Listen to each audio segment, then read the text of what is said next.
Hey, what is up, TikTok? I got a good video for you guys today. Today I'm going to be talking about the armor of God. This word is going to be coming from Ephesians chapter 6, verses 18 through, not 18, verses 10 through 18. All right, if you want to read along, once again, it's Ephesians chapter 6, verses 10 through 18. All right, I'm going to read them for you. A final word: be strong in the Lord and in his mighty power. Put on all of God's armor so that you will be able to stand firm against all strategies of the devil.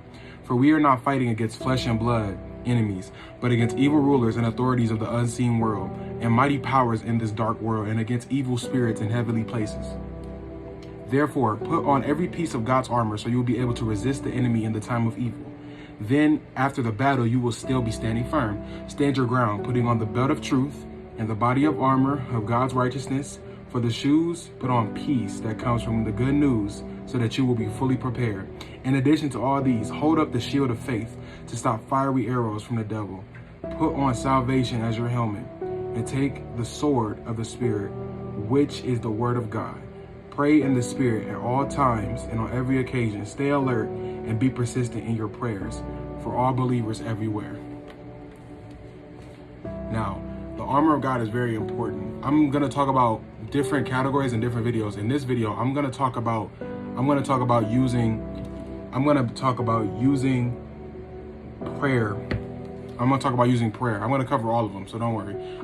Prayer is such an important part in fighting the enemy, because prayer is getting intimate with the Holy One, and the enemy is not powerful than the Holy One, God. God's power is more than enough to handle the enemy. The enemy is not even more powerful than you and I. So when we get in prayer, we get an intimate connection with God, and also we can ask God for strength in that moment, because we have to humble ourselves in prayer. To get a communication with God, because it requires us to seek Him out. Because God is always talking. We just have to tune ourselves to listen to Him. Okay, prayer is very important, because it is an experiment in intimacy with God. It is why you deepen your connection with God. It is one-on-one or in groups. One-on-one communication with God. You're talking directly to Him in the Spirit. So when you pray, you're automatically connecting yourself to God. So when you pray in your spirit, the enemy's already losing. All right, I'm going to talk about one more in this video. Talk about the shield of faith as well, because I think this is a very important one that we need to focus on.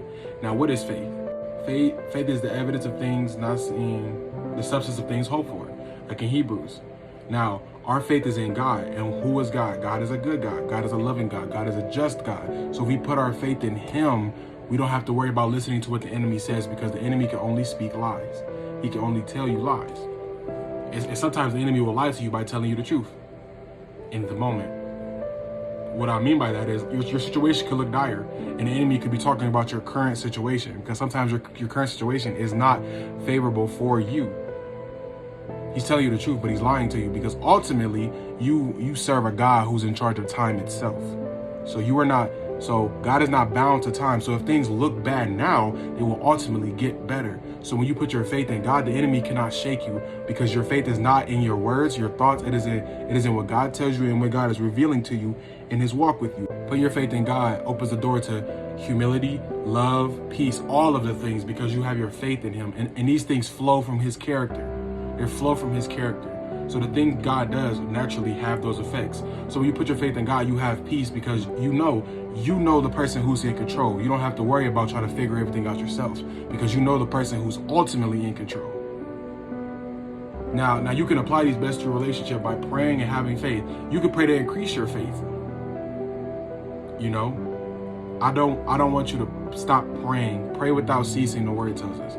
You continuously seek God out, because He will hear you. He will respond to you. He will hear your cries.